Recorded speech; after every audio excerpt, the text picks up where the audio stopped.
লুটেরাদের কাছে ব্যাংকের মালিকানা ফিরিয়ে দেওয়ার কোনো সুযোগ রাখা যাবে না। বাংলাদেশকে অর্থনৈতিক একটা খাদের কিনারায় নিয়ে গিয়ে দাঁড় করানো হবে এমন ধরনের আইন সংসদে পাশ করানো হয়েছে।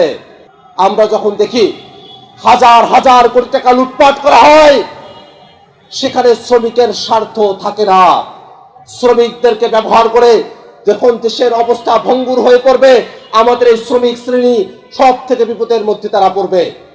যদি অর্থনৈতিক সার্কুলেশন না থাকে, দেশের টাকাগুলো বিদেশে পাচার করা হয়, দেশে যদি টাকা না থাকে আমাদের শ্রমিকেরা কাজ পাবে না, তাদের মজুরি আরো কমে যাবে, জিনিসপত্রের দাম বাড়বে, আর ওই লুটেরা তারা আরো বেশি লুটেরাপনা করার সুযোগ পাবে।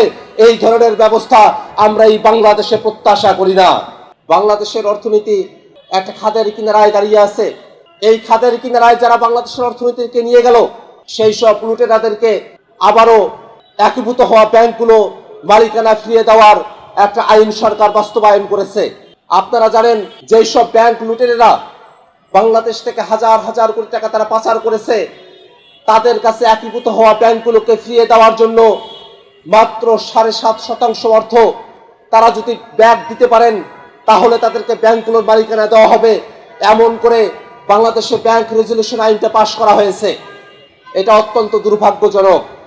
অন্তর্বর্তীকালীন সরকারের সময়টাতে একীভূত হওয়া 5টি ব্যাংক এস আলম সহ যাদের কাছে ছিল, যারা ব্যাংকের লুটেরা হাজার হাজার কোটি টাকা বিদেশে পাচার করেছে, তাদের হাত থেকে ব্যাংকগুলোকে রক্ষা করার জন্য যে আইনটা করা হয়েছিল, সেখানে ওই লুটেরা মালিকেরা, শেয়ার হোল্ডাররা তারা ব্যাংকগুলোতে আর ফিরতে পারবে না, সে আইনটা করা হয়েছিল, অধ্যাদেশ করা হয়েছিল। কিন্তু দুর্ভাগ্যের বিষয়, যখন এই আইনটা সংসদে নিয়ে আসা হলো, সেখানে পরিবর্তন নিয়ে আসা হলো যে ওই সব লুটেরেরা যারা ব্যাংকের মালিক ছিল, তারা মাত্র 7.5% টাকা ব্যাংক প্রদান করে ফিরিয়ে দিয়ে তারা আবার ব্যাংকের মালিকানা তারা বুঝে পাবে।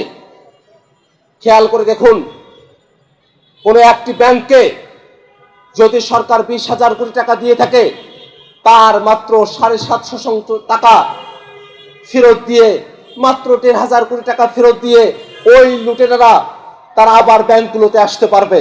অর্থাৎ যেই ব্যক্তিরা ব্যাংক থেকে হাজার হাজার কোটি টাকা লুটপাট করে নিয়ে গেছে, তাদের জন্য 1,500 কোটি টাকা অর্থাৎ 20,000 কোটি টাকার এত অল্প একটু অংশ জোগাড় করা তাদের জন্য অসম্ভব কোনো বিষয় নয়। তারা আরো খুশিতে মাত্র 7.5% টাকা ব্যাগ দিয়ে হাজার হাজার কোটি টাকা যে তারা লুটপাট করলো, তারা বৈধতা পাবে, আবার তারা লুটপাট করবে। বাংলাদেশে ব্যাংক খাতগুলোকে ধ্বংস করা হবে, অর্থনীতিকে ধ্বংস করা হবে। তার মধ্য দিয়ে এদেশের শ্রমিকেরা, মেহনতি মানুষেরা, তাদের মজুরিকে বাধাগ্রস্ত করা হবে, তাদের জীবনমানকে কমিয়ে নিয়ে আসা হবে। বাংলাদেশকে অর্থনীতিকে একটা খাদের কিনারায় নিয়ে গিয়ে দাঁড় করানো হবে এমন ধরনের আইন সংসদে পাশ করানো হয়েছে।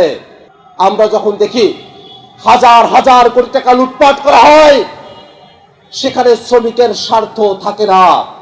শ্রমিকদেরকে ব্যবহার করে যখন দেশের অবস্থা ভঙ্গুর হয়ে পড়বে, আমাদের এই শ্রমিক শ্রেণী সব থেকে বিপদের মধ্যে তারা পড়বে।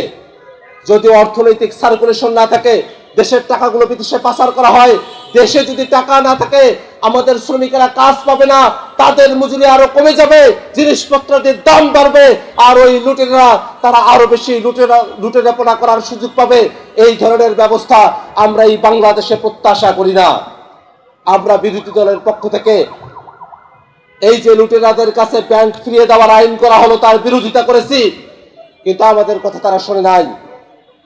আমরা দূর থেকে দেখলে মনে হয় সংসদে যে আইনগুলো পাশ করা হলো, সেটার সাথে শ্রমিকদের কোনো সম্পর্ক নাই। কিন্তু যদি লুটেরাদের কাছে আবারও ব্যাংকগুলো চলে যায়, তারা দেশের অর্থগুলো বিদেশে পাচার করে, সব থেকে বেশি ক্ষতির মুখে পড়বে আমাদের শ্রমিক ভাইরা। কারণ তাদের মজুরি কমে আসবে, কর্মসংস্থান কমে আসবে, তাদের পরিবারগুলো আবার পথে বসবে, আমাদের মধ্যবিত্ত শ্রেণী যারা আছে তারাও পথে বসবে। আমরা একটা খাদের কিনারায় দাঁড়িয়ে আছি, সেই সময়টাতে এই লুটেরাদের কাছে ব্যাংক ফিরিয়ে দেওয়ার সিদ্ধান্তে আমরা আজকে প্রতিবাদ জানাই। আমরা সরকারের কাছে আহ্বান জানাবো, অতি দ্রুত ব্যাংক রেজুলেশন আইন, লুটেরাদের কাছে ব্যাংক ফিরিয়ে দেওয়ার যে আইন, সেটাকে সংসদে নিয়ে এসে পরিবর্তন করতে হবে। লুটেরাদের কাছে ব্যাংকের মালিকানা ফিরিয়ে দেওয়ার কোনো সুযোগ রাখা যাবে না।